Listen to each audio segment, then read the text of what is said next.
Muy buenos días a los que se integran a esta hora de la mañana, al doctor César Mella. Preocupado por la salud mental de todos nosotros aquí, entonces como él se preocupa por eso, nos ayuda a sobrellevar eso. Yo estoy con humor, con humor. Ustedes son unas muchachitas terribles. Bienvenido el doctor César Mella, y yo prometí en el aire cuando este programa comenzó a las 7 de la mañana que le iba a preguntar al doctor César Mella que qué vamos a hacer con los fanáticos de las Águilas que no dejan de llorar después que ese equipo perdió. Como psiquiatra. Meme, como psiquiatra. ¿Qué? Porque yo cuando el Licey pierde me apago. Y digo, ya yo me apagué, el Licey perdió. Pero esos aguiluchos tienen 2 semanas dando gritos. Eso es demasiado. ¿Qué hacer para superar el duelo? ¿Cómo se supera el duelo? La gente del interior, como nosotros, de la Estrella Oriental. No, pues ustedes nada más tienen 40 años perdiendo. Sí, pero que somos aguiluchos. Cuando cuando viene la final. Ese es un duelo irrecuperable. Porque la fanaticada de más pasión, de más ilusión y de más militancia se llama las Águilas Ibaeñas. Yo no sé qué le pasó. Claro, tuvieron la muerte de algunos peloteros. No, eso fue también. Hubo un factor psicosocial de duelo que los afectó. Y entonces se apagaron. Pero las Águilas es la fanaticada. Pero ¿qué uno hace con un fanático que ya su equipo perdió? Y lo que uno tiene que decir ya, usted que es fanático de las Estrellas Orientales, ¿cómo supera un fanático de la Estrella? Ya no tiene nada 3 décadas sin ganar. No, el duelo de nosotros tiene 40 años ya, o sea que es un duelo ya establecido. Esa es la forma de vida. El día que ganemos el pueblo no lo va a creer. No, ese día hay que darle algo para el corazón, sí, porque es posible, como esas sorpresas inesperadas. Sí. El doctor Mella es el director del Instituto Dominicano de Seguros Sociales en este país. Vamos a comenzar por la institución que usted dirige.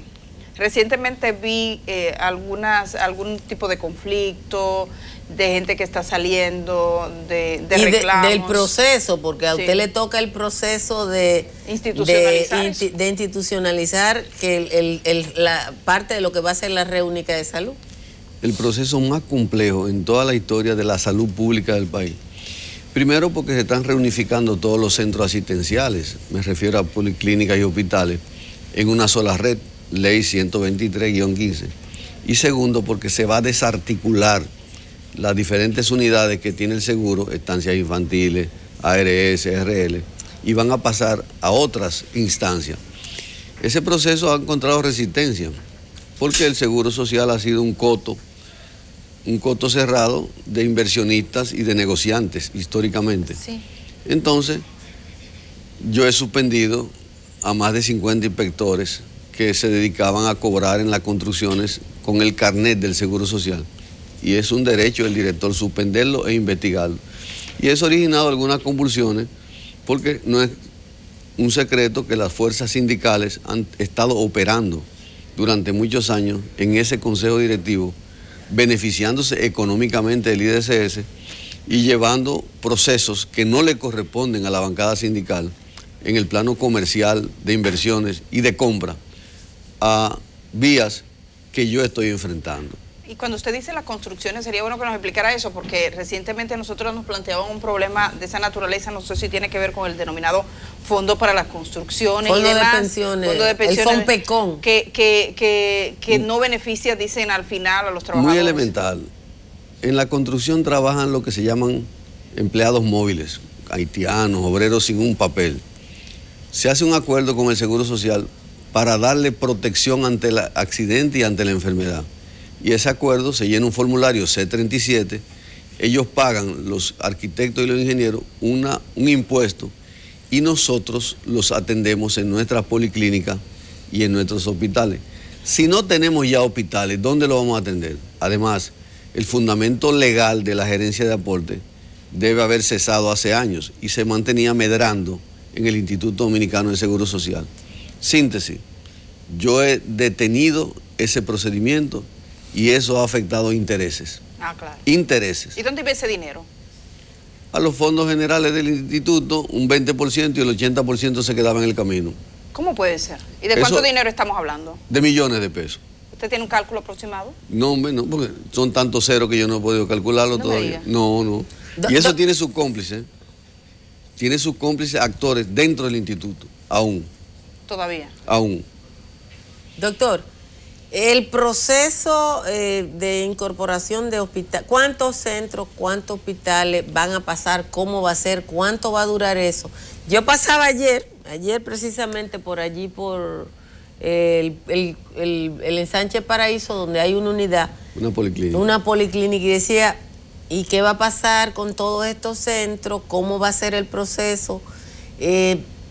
Económicamente, ¿cómo se van a mantener los centros? El personal de salud, ¿cómo va a ser el paso del personal de salud? ¿Y de cuánta gente estamos hablando que está en la nómina del IDSS, que ahora va a pasar a la Red Nacional de Salud? Qué bueno, esa policlínica, que es una de las mejores, la maternidad nuestra es una de las mejores, el Hospital Gautier sigue siendo un buque insignia. Todos, estamos hablando de miles de médicos, enfermeros, psicólogas, odontólogas. Pasa la planta física, pero también pasan los recursos humanos, pero también pasa la deuda. Ya está en manos del Sistema Nacional de Salud. Entonces lo que se va a hacer es coordinar esos servicios, por ejemplo, entre las dos maternidades de la capital, una dedicada a cáncer de mama, colposcopía, embarazo de alto riesgo, y otra más abierta. Así va a ocurrir en Santiago, por ejemplo, el Hospital Estrella Ureña, tremendo hospital, va a descongestionar el Cabral Ibáez.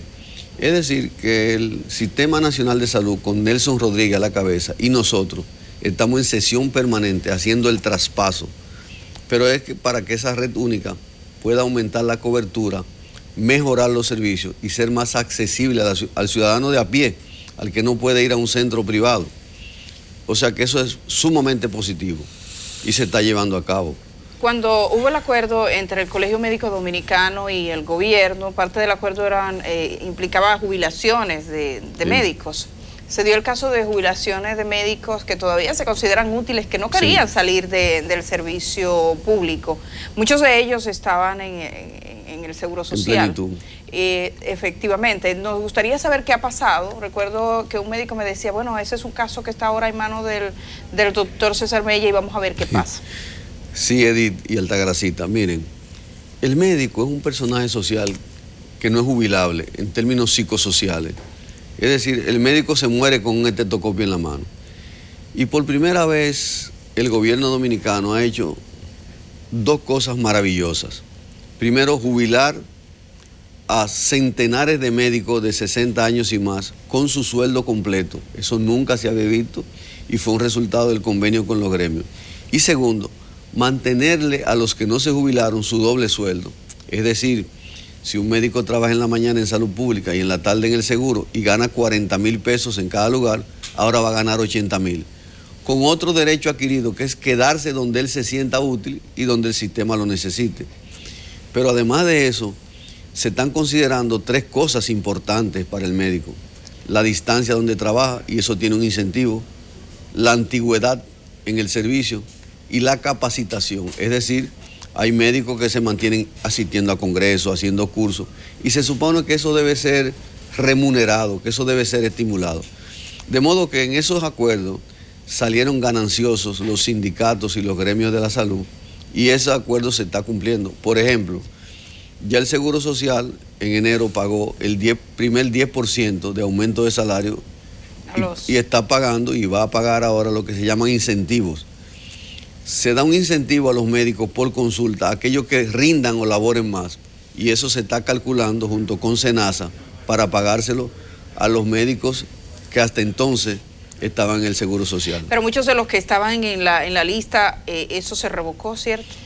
Sí, por ejemplo, porque una minoría, pero dijeron que no querían pensionarse ahora, que querían seguir en su hospital, y eso se planteó, y eso se aprobó.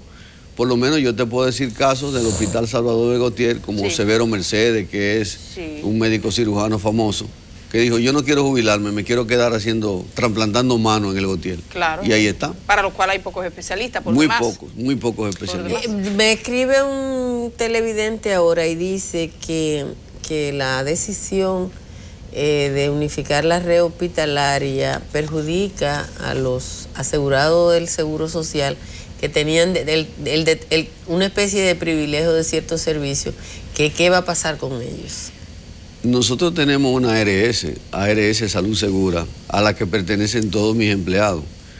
Pero además, yo le digo a ese televidente que él puede presentarse ahora mismo al Hospital Salvador Begotier, con solo decir que él es empleado del IDSS, se le va a atender. No, él dice asegurado, parece que es un asegurado que no es empleado, que era un asegurado de la seguridad. Tiene los servicios garantizados. No, si pertenece a Senazo, si pertenece a nosotros. Ese es uno de los grandes avances.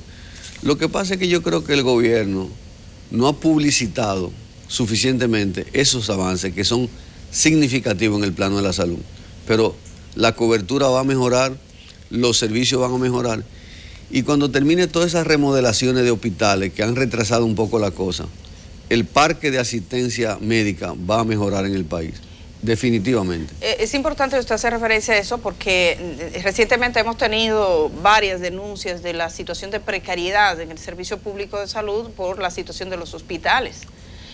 Provincias que se han movilizado reclamando hospitales que tienen hasta 4 años en proceso de reconstrucción.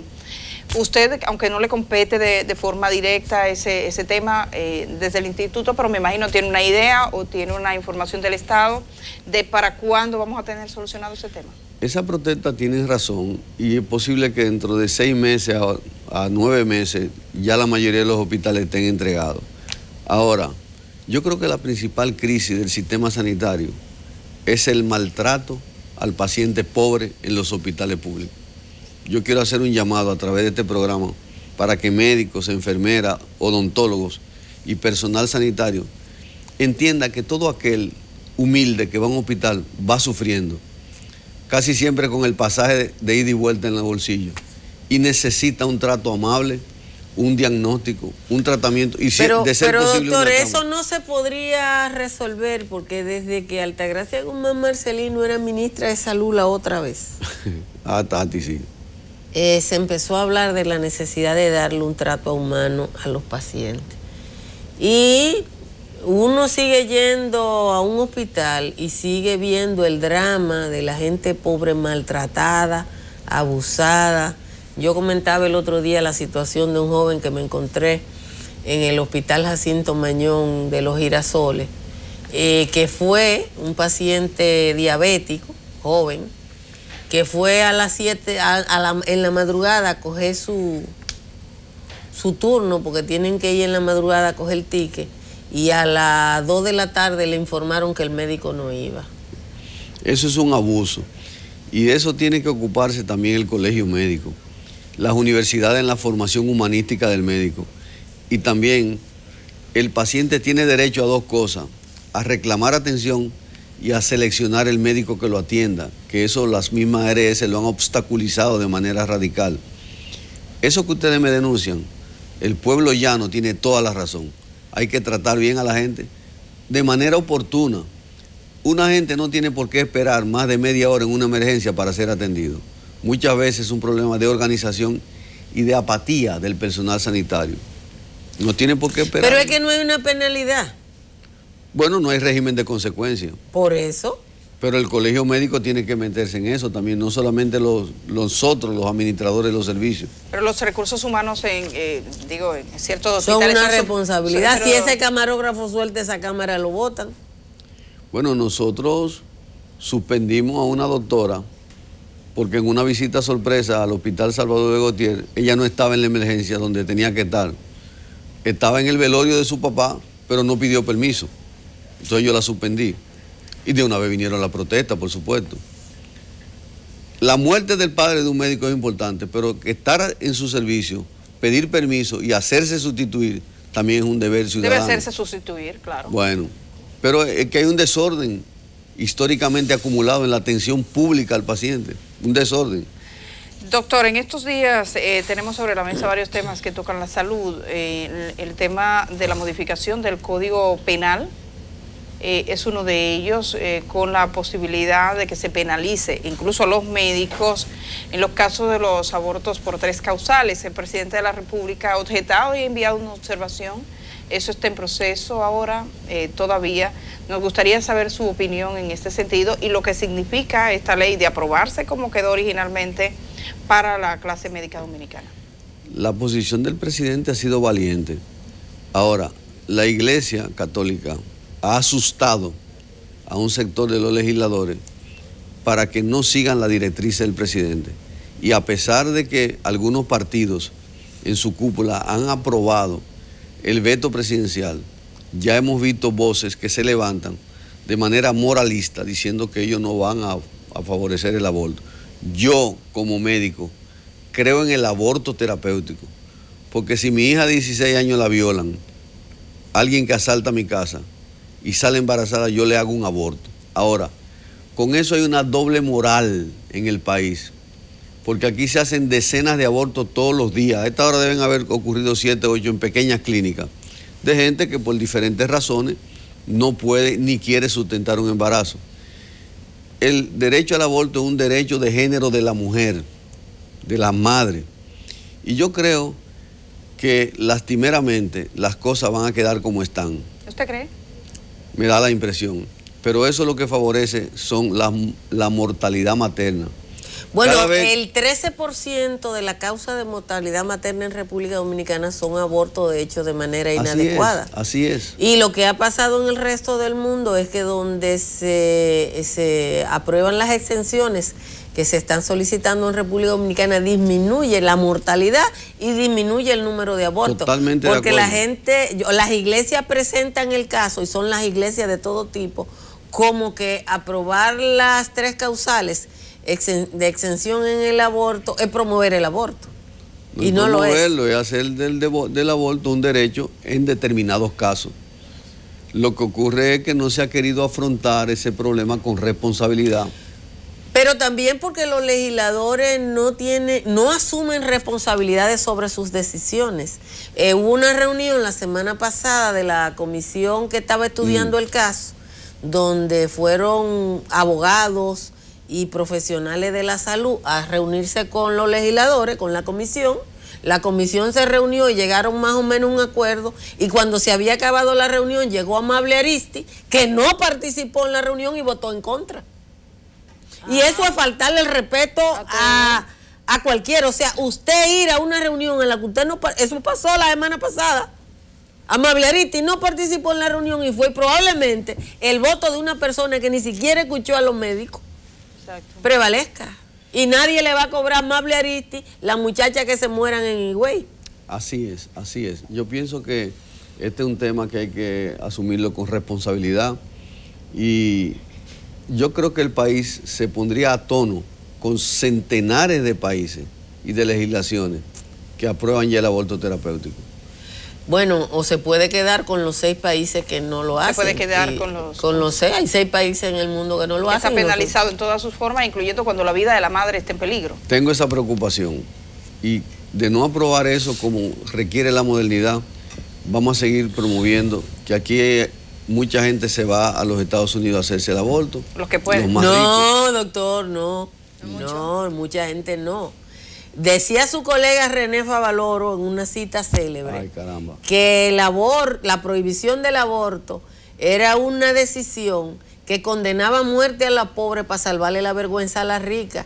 Y la vergüenza de la rica es la que se salva cuando se van a hacer un aborto a Puerto Rico o a Nueva York. Pero la muchacha de barrio, la hija de Vito Bisonó, que es ciudadana americana, y lo pongo de ejemplo porque él fue que metió el párrafo de la inclusión. Si tiene un problema de salud, él la manda a Estados Unidos. Ahora, la hija de la que trabaja en la casa de Hito se muere en el barrio. si hay una cosa injusta, son los servicios de salud. Y lo que tú dices, Altagracita, no tiene que agregársele nada. El pobre en un patio le meten un pinche en el útero y lo ponen a sangrar y ya. O le dan una pastillita que se llama el día después que no sirve para nada. O le dan Citotec, un producto que anda por ahí abortígeno. Que uno no entiende, somos tan farsantes, que está prohibido el aborto y está permitido vender el Citotec. Eso se llama una doble moral que se está viviendo en varios estamentos de la sociedad dominicana.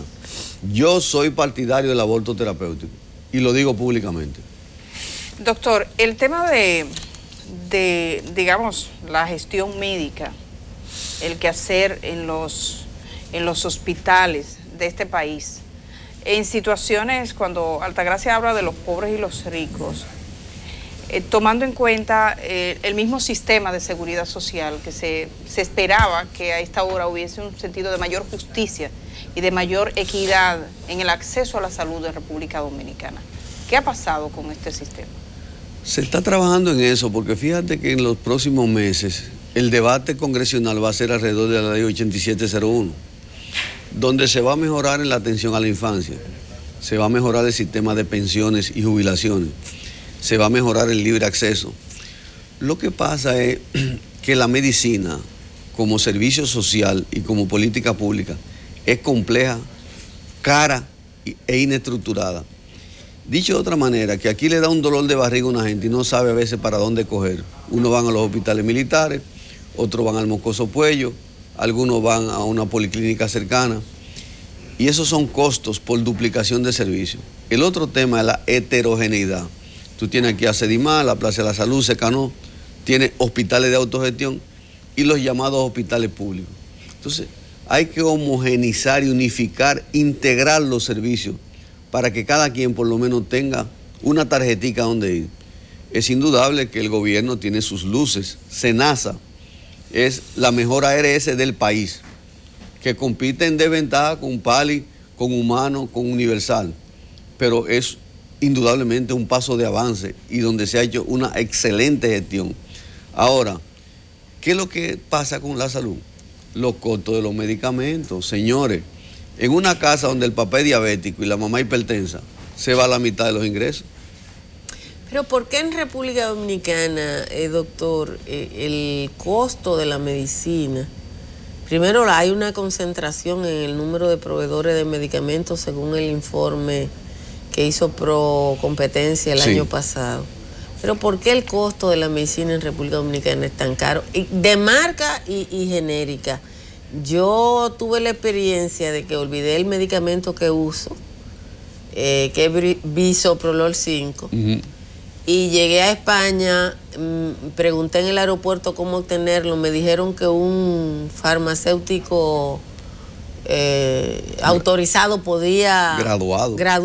Uno autorizado, parece que hay uno que están autorizados a hacer él mismo la... Voy a que te costó la 10ª parte de lo que te No, cuesta me aquí. costó 2 meses de medicina, que aquí cuestan 5,000 pesos, allá me costó 2 euros con 50 centavos. Así es. Estamos hablando de 150, 125. Si aquí un mes de medicina Wow. cuesta 2.500 pesos, el blister, allá la caja de 60 cuesta 2 euros con 50 centavos. Increíble. Y es la misma medicina. Increíble. Mira, Es más de 100 Probablemente veces. con más garantía.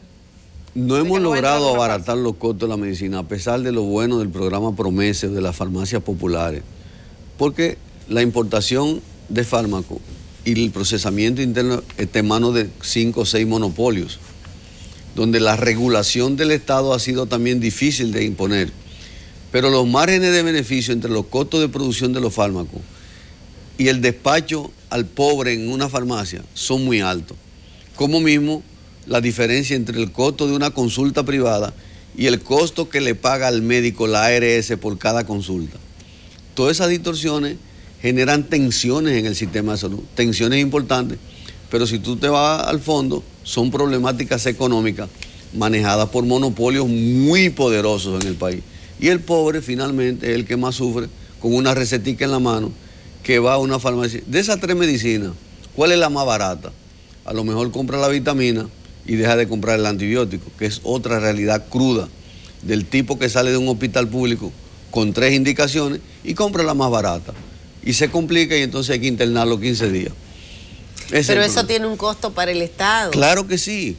La economía de ficha en la salud es lo más complejo, pero se está trabajando en eso, porque hay mucha presión social alrededor de la salud, mucha. Dice una televidente que escribe desde Santiago que el Arturo Grullón está funcionando con mucha precariedad y que le pasó que un pariente necesitaba una craneotomía y que por los apagones se dañó el tejido que tenían para hacerla y que entonces ellos tuvieron que comprar una malla. ¿Cómo se está administrando esos hospitales del Sistema de Seguridad Social Público, del IDSS, que ahora van a pasar a la Red Nacional de Salud? Bueno, o si ya pasaron, ¿no? Una cosa es el Hospital Estrella Ureña, una cosa es el Cabral Ibáez y otra cosa es el Arturo Grullón, que son 3 hospitales insignia de Santiago. Muy posiblemente lo que esa televidente denuncia fue así, porque no siempre en el hospital existen los insumos ni los instrumentos a veces para resolver un problema. Muchas veces la gente tiene que comprar una medicina en la calle para suplirle a un hospital, y más que eso, algunos insumos. Por ejemplo, una malla para una craneotomía es una cosa que no siempre está en el hospital. Sin embargo, en Santiago se están haciendo grandes esfuerzos, porque el Arturo Grullón y el Cabral Ibáez son del Servicio Nacional de Salud, al que se le agrega ahora el Hospital Estrella Ureña. Es decir, que en Santiago van a aumentar las camas y va a aumentar la cobertura de los servicios públicos de la Red Única de Salud en Santiago. Doctor, esta semana mataron a una mujer, San Francisco de Macorís. A mí me llamó la atención cuando vi su historia, un poco más de 50 años. Esta mujer, que era una ama de casa, una señora, incluso las fotografías se refieren a una persona organizada, pero tuvo un problema, una discapacidad mental, poco a poco fue enfermando y andaba casi en la calle. El sistema en República Dominicana para atender a las personas, y usted que es psiquiatra y de toda la vida trabajando este tema, para atender a las personas que en algún momento de sus vidas tienen un problema de salud mental, y aquí caen como desechos, y nosotros vemos gente en la calle, terminan en la calle abandonados por la familia y abandonados por el sistema. Enfermedades probablemente, y eso me dirá usted, previsibles y que se podrían curar. Si hay una situación invalidante, son las enfermedades mentales crónicas, porque te separan de la familia, no eres productivo y la sociedad te rechaza. 2 esfuerzos. En el Hospital Gautier estamos abriendo una unidad gratuita con 10 camas para atender a la población general que lo necesita. Ya está en servicio. Ya está en servicio. Segundo, el Hospital Psiquiátrico Padre Villini, antiguo hospital, se ha convertido en un centro de rehabilitación. Y tercero, en la Nueva Barquita se está construyendo un centro de rehabilitación psicosocial con la orientación del despacho de la primera dama, para que esos deambulantes de la calle puedan ser negociadamente trasladados allá, bañarlos, tenerlos con su tratamiento a mano y de ahí pasarlo a una casa de acogida dentro de la misma Barquita Nueva, y de ahí, si es necesario, o restituirlo a su familia o enviarlo a un centro de rehabilitación de larga estadía. Porque en todos los países del mundo, tú lo ves en el Central Park o en Piccadilly Square en Inglaterra, hay el deambulante de la calle, porque hay leyes que protegen a ese deambulante de la calle: libre tránsito, derechos humanos, ley de secuestro. Es decir, que en los países organizados, y me van a disculpar la palabra, el que le pone la mano a un loco va preso. Ahora, ese loco de la calle es más pacífico en promedio que el cuerdo de la calle. Y esos pacientes entran en reacción violenta cuando son atacados. Sí. Y eso es importante. O sea, Edith, que ese es un problema muy sensible para todos los países, pero se le está buscando un bajadero aquí en República Dominicana. Por su experiencia y por la cantidad de gente que deambula en la calle, usted dice que estamos abriendo 3 servicios, ¿verdad? Sí, sí. Sería necesario, porque es interesante que esos 3 servicios están concentrados en la capital. Somos, no sé, centralizados. Sí. ¿Qué pasa con si hay unidades de atención especial en términos regionales? La División de Salud Mental de la Secretaría del Ministerio de Salud está regionalizando los servicios de salud mental. Y estamos completando ya en 5 o 6 provincias unidades de intervención en crisis. Porque el problema es que cuando un paciente hace una crisis a las 2 de la mañana, o lo maltratan, o lo amarran, o lo cogen preso. Es decir, sí, que ahora mismo se está entrenando un personal en 911 para asistencia a crisis de salud mental. Porque aquí la gente no sabe, y me excusan la palabra, bregar con un loco, que no sea por atándolo o violentándolo. Sí. 2 personas han escrito por distintas vías y quizá una sola respuesta es válida, que tienen una cantidad de cotizaciones en la Seguridad Social, que depositaron sus expedientes y que no le dan respuesta. Está sobrepasado ese servicio. Yo llevo ya en 7 meses y medio mes 6.000 pensiones y jubilaciones despachadas y procesadas. Lo que pasa es que mucha gente trabajó su vida en instituciones que no reportaron las cotizaciones correspondientes y cuando lo vamos a buscar a los archivos no califican, lo cual es doloroso para mí, porque todo el mundo requiere una pensión digna cuando pasa de 60 o más años.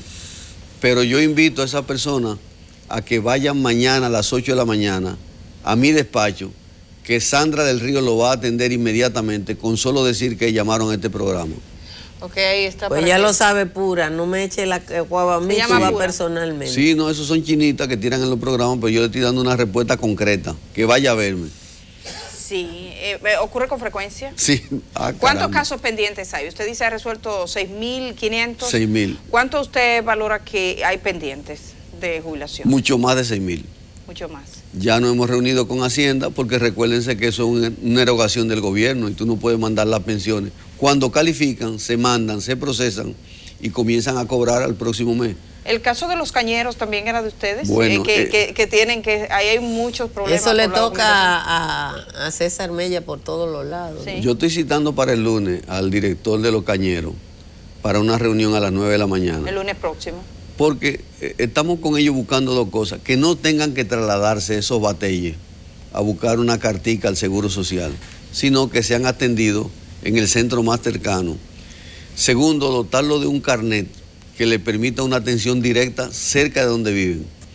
Pero las pensiones y jubilaciones son un tema tan complejo en los cañeros.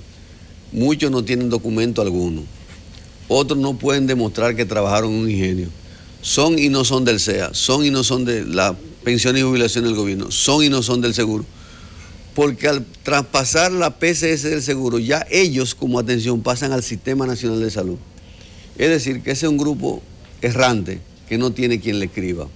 Y qué va a son pasar válidos sus reclamos, muy válidos. Pues sí, recuerdo que entrevisté como ministro de Trabajo a Domínguez Brito y decía Sí. que mucha de la documentación se perdió, que el SEA no los reportaba, que lo trataba como nada, como bagazo. Sí, realmente. un grupo errante. Sí, pero ¿qué se puede hacer? Porque he visto que, por ejemplo, el presidente de la República, tanto Leonel Fernández, Danilo Medina, en algún momento han dado decretos provisionales para determinados segmentos dentro del mundo de los cañeros, pero hay un grupo importante que sigue con el mismo. Todavía hay un grupo pendiente donde el Ministerio de Trabajo también va a jugar su papel. Pero también esos grupos de presión que se presentan al Palacio cada cierto tiempo tienen una dinámica interna oportunista. Porque ¿de qué se mantienen esas movilizaciones de ellos? ¿De qué se mantienen? Mire, César Mella, lo pagan ellos, el grupo más militante que a mí me sorprendieron. Me he reunido 3 veces con el grupo. Sí, ellos son militantes. Me he A reunido mí 3 los veces. cañeros me han sorprendido porque el grupo que dicen, no, yo pago mi pasaje. Porque ese grupo tiene una identidad por necesidad, por tradición y por derecho. Pero ese es un grupo que necesita la atención prioritaria del gobierno, multisectorial, Secretaría de Trabajo, Pensiones y Jubilación del Gobierno, Ministerio de Salud con Servicio Nacional de Salud. Pero hay que hacer una reclasificación de ellos por edad, por tiempo de servicio y por derechos adquiridos. Pero es un grupo que debe ser atendido en términos solamente de derechos humanos, de derecho a una pensión justa. Lo que pasa es que hay que tener un sustento, aunque sea una cédula, por Dios. Con que tú digas que eres cañero, ya uno no puede... Ya, claro, es complejo fueron el tema. contratados, Es que complejo. eran contratados por números, por fichas desde Así mismo es. Haití traídos acá. Así mismo. ¿Y eso encontrará solución? Usted? Hay que darle una solución en el corto plazo. Yo diría que este año será decisivo para eso.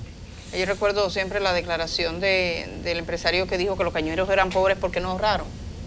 Sí. ¿Se acuerda? El señor Visito. No, ¿y Que con los qué van a cañeros eran ahorrar? pobres porque Por no Dios. ahorraron. Sí, yo me quedé y dije, Yo que posible? conozco Es en que él parte, no sabía Sí. cuánto ganaba un cañero. Sí.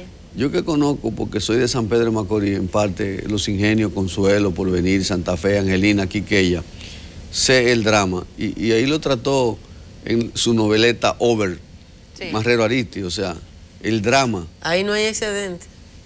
No hay excedente, no, siempre están en falta. Doctor, yo puse, como usted venía para acá, Sí. puse su nombre en Twitter, puse César Mella simplemente con la etiqueta, a ver qué la gente le preguntaba o qué decía de usted. Sí. Y entonces, si él se quiere quedar hasta las 12, contesta todo lo que me han preguntado por aquí. Me llamó la atención una cosa, que frente a muchos políticos y muchas situaciones así hasta de impunidad, dicen, entonces César Mella, trate a este hombre. Sí, hay gente que le pide y dice, se puede hacer algo en la mente de es una consigna popular referir a César Mella como un ataque frente a la locura. Ajá, por ejemplo, el actual presidente de Estados Unidos, que es un tipo muy sui generis, está dando notaciones extrañas. ¿Usted cree que es un probable paciente? Él siempre ha sido así. Y yo creo que él es coherente dentro de su desparpajo. Lo que pasa es que ese sistema a cualquiera le juega una salida y en 1 o 2 años veremos cosas grandes con él, con la conservación del poder y con los Estados Unidos. Pero hay que tener digamos que como seres humanos, una mente muy fuerte en el país, una gente que todo el mundo sabe que escogió lo ajeno, lo del pueblo, ¿verdad? Y andar luciéndolo. Esos son gente particulares, eso yo no sé si en psiquiatría se le mira o se le estudia, esos personajes así que ese desparpajo, andan impúdicamente, presumiendo. De lo que se robaron. De lo que se robaron dentro de la impunidad. Mire, hay un trastorno de personalidad que se llama conducta antisocial, que tiene algunas características. La primera es que no se arrepienten de lo que hacen. La segunda es que buscan la culpa de un mal en el otro, nunca en ellos. Y la tercera es que son reincidentes. Y el corrupto, por ejemplo, obedece a ese tipo de análisis. Y solamente hay que ver el lenguaje preverbal en la televisión de varias personas de las que se sindican con determinados hechos, para uno darse cuenta que tienen el tupé de predicar moral a este país cuando ellos no han sido el mejor ejemplo.